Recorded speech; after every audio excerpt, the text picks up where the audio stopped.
Eu cumprimento a todos com a paz do Senhor. É sempre bom a gente poder refletir sobre a palavra de Deus, aprender da sua palavra. Eu tenho uma palavra para o seu coração. Essa noite eu acredito que ela fará diferença na sua vida, nesse tempo que a gente está vivendo. E para isso, eu quero ler na primeira epístola de João, primeira epístola do apóstolo João, no capítulo 4 e os versículos 18 e 19. Primeira epístola de João, capítulo 4 e os versículos 18 e 19. É um texto que fala muito ao nosso coração. Essa tarde eu estava pensando, refletindo, meditando sobre esse texto e achei impressionante a forma como a Bíblia fala a nosso dia, ao nosso momento, aquilo que a gente está vivendo hoje. Olha o que diz o apóstolo João, primeira epístola, capítulo 4, versículos 18 e 19. No amor não há medo, pelo contrário, o perfeito amor elimina o medo, pois o medo implica castigo, e quem tem medo não está aperfeiçoado no amor. Nós amamos, porque Ele nos amou primeiro. Esse texto é de uma grandeza, é de uma profundidade, porque a forma como João coloca para nós, e João é espetacular para falar de amor, é uma forma grandiosa, ao mesmo tempo simples, ela traz um impacto à nossa alma tremendo. Pense um pouco nessa frase: no amor não existe medo. Olha o que o apóstolo está nos colocando. Quantas pessoas na nossa convivência agora, nesses tempos, estão paralisadas pelo medo. Aí João vem e coloca uma frase como essa: no amor não existe medo. Agora pense nessa expressão, no amor. João fala como se o amor fosse um lugar, um recinto, uma casa, onde se pode entrar, sentar, morar, ficar, andar, uma casa. Existe uma série de expressões semelhantes na Bíblia, se a gente parar para pensar na fé, no Espírito, no Senhor, em Cristo, e sempre se trata de uma espécie de localização. Eu queria até por um momento continuar com essa comparação, olhar o amor pela metáfora da casa. Imagine essa expressão, no amor como casa, e que nessa casa existe regulamento, existem regras, e nesse regulamento encontra-se a seguinte regra, a seguinte frase, no que eu chamaria de parágrafo 19: no amor não existe medo. Ou seja, na casa do amor não há lugar para o medo está excluído, o medo não mora ali. Eu acho espetacular o fato de João colocar a questão da casa, desse amor, e a gente imaginar essa coisa do lugar, da casa, de um ambiente. No amor, ali, naquele lugar, não há medo. Ali, no esconderijo do Altíssimo, não há medo. Ali, na aproximação com a graça, não há medo. É bonito e ao mesmo tempo desafiador a gente entender por essa via aqui, ó. É como aqueles avisos que a gente vê na vida, a gente que circulava muito, avisos no ônibus: é proibido fumar. Ou então você chegava perto de uma obra e tinha uma plaquinha lá, um cartaz: proibida a entrada de pessoas estranhas ao serviço. Ou seja, sempre tem uma coisinha que indica que ali não há ou não pode haver algo. Aí vem João e coloca assim, ó: no amor não existe ou não há medo, é constatação. O que João está dizendo é que o amor expulsa o medo. É como se essa casa tivesse uma janela, que quando essa janela é aberta, a atmosfera letal do não amor sai dali, do medo sai dali, porque aquela atmosfera que circula dentro dessa casa é a atmosfera do amor. Eu acho interessante que, recentemente pensando sobre isso, durante muito tempo a gente ficou tão acostumado a esse movimento mercantilista da vida, de comprar, de obter, de consumir, de ir e vir nas grandes cidades, de estar em movimento tão constante que quase não se para ver as pessoas, que a gente esqueceu dessa palavra amor em sua profundidade. Hoje, quando você fala de amor, até mesmo na igreja causa um certo ranço em algumas pessoas. Tem gente que acha estranho se você pregar na igreja durante um ano sobre o amor. Alguns vão querer dizer: mas não tem nada mais na Bíblia. Eu esperaria que não. Tudo para mim já se resume no amor. Alguns cristãos babando de ódio, porque tem gente que só odeia e diz que ama. Eles ficam com uma loucura, uma tara maluca em dizer: precisa pregar também sobre fúria, sobre inferno, sobre castigo. Parece que o maior desejo deles é ver cabeças rolando e não gente sendo levantada e abraçada pelo amor. Aí vem João e diz que o amor lança fora o medo. Não existe medo no amor. Tomara que essa palavra cause no seu coração o mesmo impacto que causou na minha. A alegria que a gente tem de entender que esse verdadeiro amor, esse amor que é trabalhado pela graça de Deus, que é colocado em mim e que em mim gera vida, expulsa de mim os ódios, as indiferenças, os relacionamentos malignos, essa coisa densa, a malignidade do viver. O amor de Deus em mim tira o medo. A casa está limpa. E uma casa onde não há medo é uma casa que convida ao descanso. Que a sua casa seja uma casa onde há muito mais amor do que medo. É importante lembrar disso. Olha que interessante. Se a gente olhar para o medo hoje, parece que o medo se tornou a palavra da vez. O mundo anda extremamente apavorado. A asfixia do medo está por toda parte.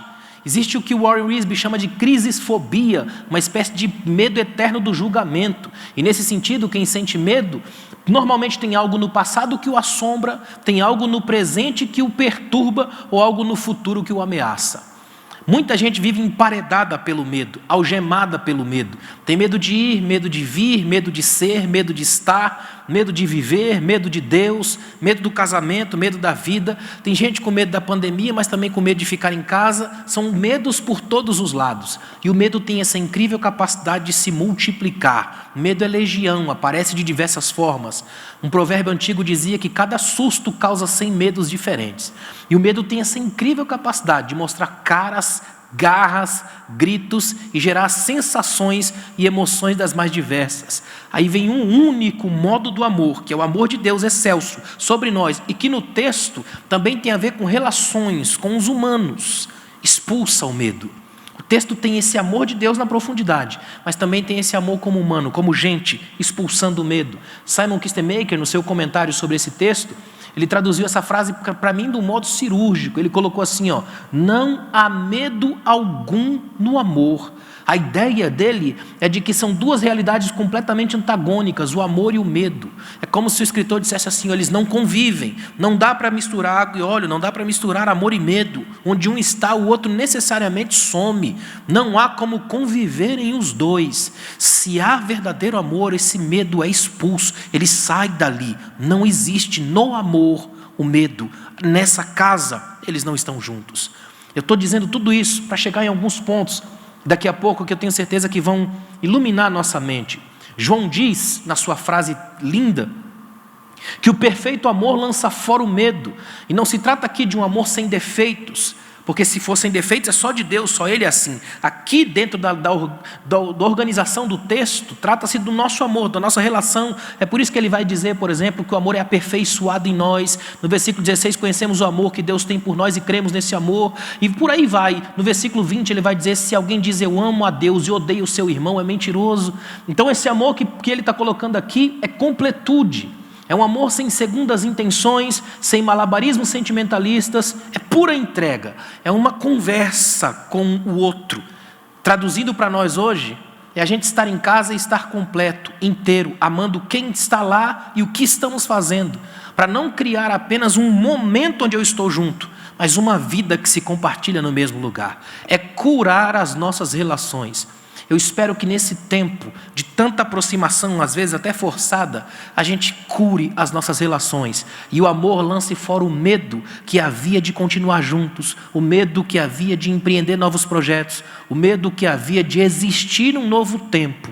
Que a gente aprenda que quando essas coisas passarem, porque passam, a gente vai permanecer, porque a graça que está em nós lança fora o medo e permite a construção de uma vida. Ou seja, por causa do amor de Deus em nós, é que nós podemos dizer com toda certeza, não tenha medo. O medo não pode ser uma algema para quem se envolve com Deus. Eu quero refletir rapidamente sobre algumas implicações desse texto para a gente, dentro dessa dinâmica de amor e medo. Primeira coisa, é preciso estabelecer uma relação correta.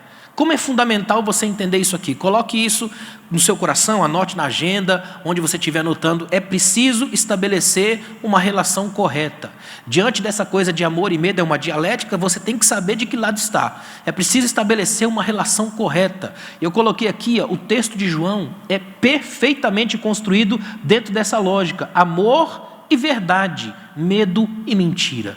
É interessante quando a gente olha desse ponto de vista. O amor nos envolve diretamente em Deus, a sua verdade e a sua identidade. Interessante que nesse mesmo capítulo 4 de 1 João, no versículo 8, João define Deus. Ele diz assim, aquele que não ama não conhece a Deus, vírgula, porque Deus é amor. Agora, se João coloca a característica essencial, fundamental da identidade de Deus como amor, e joga depois esse amor dentro das relações, o que ele está dizendo é que estabelecer a relação correta é estabelecer a quem nós seguimos, que Deus nós estamos seguindo. Ou seja, se o Deus que eu sigo é apenas o Deus que alimenta de intriga, de falsidade, de tanta fúria, de tanto ódio, de tanta morte, não é o Deus da palavra, não é o Deus de João. Agora, se o Deus que eu sirvo é o Deus que qualquer pessoa perto de mim, nas minhas relações, não sente mais medo, então é o Deus da Bíblia, é o Deus da palavra, é o Deus do amor, é o Deus da graça. Estabeleça a relação correta. É extraordinário quando a gente pensa isso. O medo, João vai dizer aqui no texto, que implica castigo, ou seja, erro, condenação, má conduta, mentira. É importante a gente entender uma coisa fundamental aqui. Escute isso daqui. Para João, quem tem medo sofre por causa da iminência do juízo, do castigo, porque sabe que está errado, porque ninguém teme o castigo se não fizer nada errado. A ideia de João é: todo medo anda na esteira da mentira. É a mentira da vida, a mentira de si. Traduzindo para hoje, o medo alimenta e é alimentado por diversas coisas. Uma indústria do medo é alimentada hoje. Para vocês terem uma noção, em plena época de pandemia, nada alimenta mais o medo do que a mentira da fake news. E tem crente que passa o dia inteiro no WhatsApp espalhando fake news. Ele já é um membro titular da equipe de marketing do inferno, porque passa a vida inteira espalhando mentiras. Quem espalha mentiras participa da lógica do medo. Agora, quem trabalha na verdade, espalha a verdade, ama a verdade, esse trabalha com Deus, esse trabalha pelo amor. E na casa dele não existe medo, porque o verdadeiro amor, o perfeito amor, expulsa o medo. A pergunta que Deus faz para nós essa noite é: quando você pega o seu celular, o seu WhatsApp, a que tipo de Deus você serve? O Deus que espalha medo, com D minúsculo, e que assusta porque causa medo? Ou Deus, com D maiúsculo, que abraça quem está fugindo das terras do medo? Qual é o Deus, nessa relação da sua vida, a quem você serve? Porque não se engane, o altar da sua casa será levantado para um dos dois, ou para o Deus da verdade, ou para essa caricatura falsa de Deus, que se encontra e se encanta pela religião do medo. Quando a relação correta é estabelecida, a gente experimenta uma certeza feliz, a mesma que Paulo colocou em Romanos capítulo 8 e o verso 28. Todas as coisas cooperam para o bem daqueles que amam a Deus. Toda relação que Paulo, que João, que Pedro vão colocar como relação correta com Deus, sempre parte do amor. Você não vai ver uma relação com Deus partindo do medo. Você não vai ver Jesus, por exemplo, em todo o seu ministério, pregando, instigando medo em ninguém. Muito pelo contrário. Para Jesus, a lógica da fé, o que faz a fé, o gatilho da fé não é o medo, não é o desespero, é o amor, é o abraço, é a graça. A relação correta tem uma base, uma estrutura: amor, verdade e serviço. Olha que interessante. Quem ama foge da mentira, vive na verdade. Quem ama serve, trabalha, busca o bem do outro. Quem ama está dentro de uma lógica de serviço, porque quem ama trabalha para o outro, quer ver o bem do outro, em prol do outro. Quem ama por si só, dentro da lógica do serviço, serve a Deus. Como diz uma frase dos missionários antigos, na igreja quem é servo serve, porque quem não é servo não serve nem para ser e nem para nada. É importante lembrar essa verdade. Mais do que isso, quem ama é liberto do terror do medo. Algumas pessoas chegam a pensar assim: mas a Bíblia manda a gente temer a Deus. Só que o temor na Bíblia é muito mais reverência do que medo, porque não é esse medo que nos afasta, é um temor, um extremo respeito que nos leva para perto. Nesse caso a gente não tem medo de Deus, mas medo de chegar errado, de modo equivocado, se apresentar sem o devido reconhecimento da sua soberania e da sua grandeza.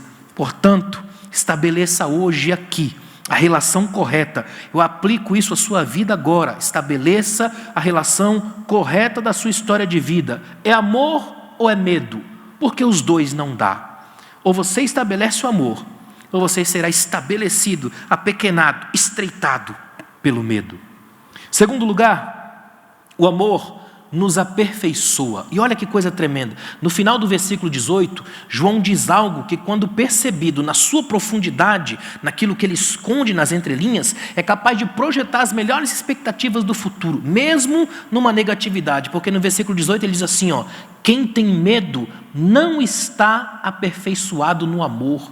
Olha que coisa interessante. João esconde uma verdade profunda nessa frase. Ele vai dizer assim, quem tem medo fica escravo do castigo, da iminência do juízo. E quem tem medo, aí ele coloca, quem tem medo não está aperfeiçoado no amor. O que o apóstolo está colocando é digno de nota. Está dizendo que o amor aperfeiçoa, que ele estabelece uma relação gradual. É mais ou menos assim, João está dizendo assim, eu quero que vocês saibam que se eu amo, o amor vai trabalhando, encontra coisas a serem trabalhadas em mim. Daí aperfeiçoar, a raiz do verbo grego para aperfeiçoar é a mesma para fisioterapia, construção, reconstrução de ossos quebrados, de ligamentos distorcidos. É como se João dissesse assim, o amor vai encontrar o que fazer em mim, o amor me torna um canteiro de obras, o amor vai acertar meu caráter, aparar as arestas, o amor me arruma.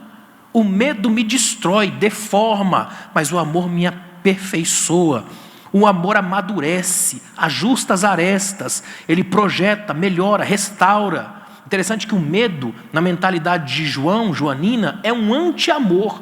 É importante a gente lembrar disso. O medo desajusta, desampara, entorta, desregula, afrouxa os pinos, racha as paredes, asfixia, paralisia. Tudo de ruim vem na esteira do medo.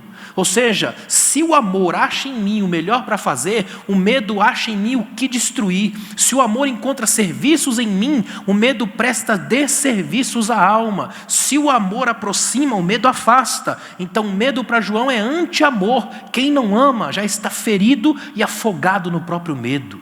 Como é importante lembrar disso aqui, A ideia de João é estabelecer um paralelo perfeito. O amor amadurece, o medo apodrece. O amor liberta, o medo aprisiona. O amor é Deus, o medo nem nome precisa ter. É importante a gente lembrar dessa verdade e colocar isso no coração. O amor nos aperfeiçoa, levando-nos a parecermos cada vez mais com Jesus. Eu falei agora há pouco de Romanos 8, 28, mas em Romanos 8, 29, Paulo diz que Cristo é o primogênito entre muitos irmãos, ou seja, o alvo do amor é nos tornar cada vez mais parecidos com Cristo. Por quê? Porque este é o ápice da maturidade. Se você quiser saber na sua vida qual é o ápice da teologia, o ponto mais alto a se chegar na maturidade cristã, pareça-se com Cristo. Quanto mais parecido com Cristo, mais próximo do ápice, do vértice da fé cristã, do maior de todos os desenvolvimentos. Nada deve ser mais profundo, nenhum projeto deve ser mais elaborado, nenhum sonho deve ser mais vivido intensamente, nenhum alvo deve ser buscado com tanto ardor do que parecer-se com Cristo. Quem parece com Cristo, cada vez mais reflete a glória de Deus e a glória do amor. Como a gente não percebe essas coisas e elas passam por a gente, e o pior, geralmente quando essas coisas passam por nós sem que a gente se dê conta, a gente se vê do nada cercado pelos piores tipos de medo. Eu aplico isso a você dizendo uma frase só: seja aperfeiçoado em amor.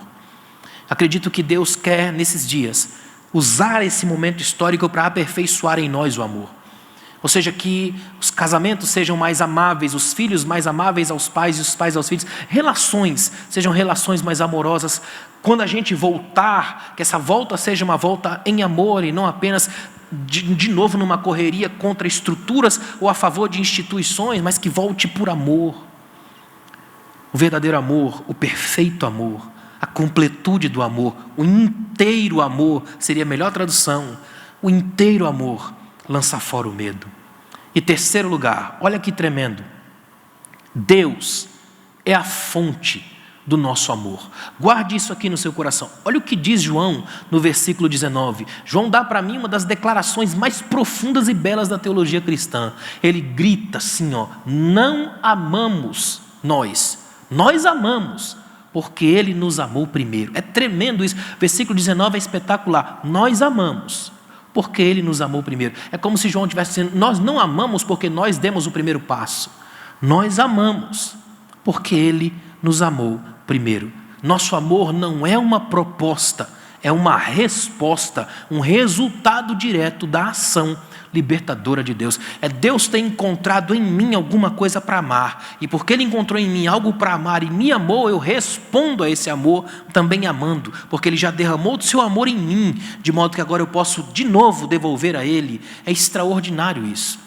Quando o amor nesse nível chega em nós, é outro nível de interpretação da fé. C.S. Lewis vai dizer que a alegria verdadeira nada mais é do que a alegria que Deus sente em nós. Somos alegres, porque Ele é alegre pela nossa existência. A mesma forma é o amor. Nós amamos, porque Ele nos amou primeiro. Agora, o que eu vou dizer talvez possa te assustar, mas eu fiz uma pequena lista daqui das mais provocantes possíveis. E olha que interessante, não amamos porque somos bons, legais e generosos. Amamos porque Deus nos amou primeiro. Guarde isso no seu coração. Você não ama os seus familiares e os irmãos da igreja ou as outras pessoas porque você é legal, porque você é generoso, porque seu coração é igual ao de mãe, sempre cabe mais um. Não. Você só ama porque Deus te amou primeiro. Isso nos liberta do egoísmo do falso amor, da caricatura do falso amor, de sermos atores de um amor estranho. Coloque isso no seu coração. Não amo porque eu sou bom, generoso e legal. Eu amo porque Deus me amou primeiro. Outra coisa, não amamos porque nós somos gente de bem. É interessante entender isso aqui, ó. Amamos porque Deus nos amou primeiro. Você não ama porque você é um agente de bem, legal, você é uma pessoa perfeita, família bonita de colocar em cima na foto de qualquer lugar que for, em outdoor. Você ama porque Deus te amou primeiro. Nós não amamos porque somos honestos, almas puras, limpas, cristalinas. Isso é só hipocrisia. Nós amamos porque Deus nos amou primeiro. Tomara que essa verdade fique no seu coração ao longo dessa noite. Você ama porque Deus te amou primeiro. Você está vivo porque esse Senhor da vida resolveu soprar sobre você o fôlego de vida. Nós existimos porque Ele nos sustenta em sua graça. Nós amamos porque Ele nos amou primeiro.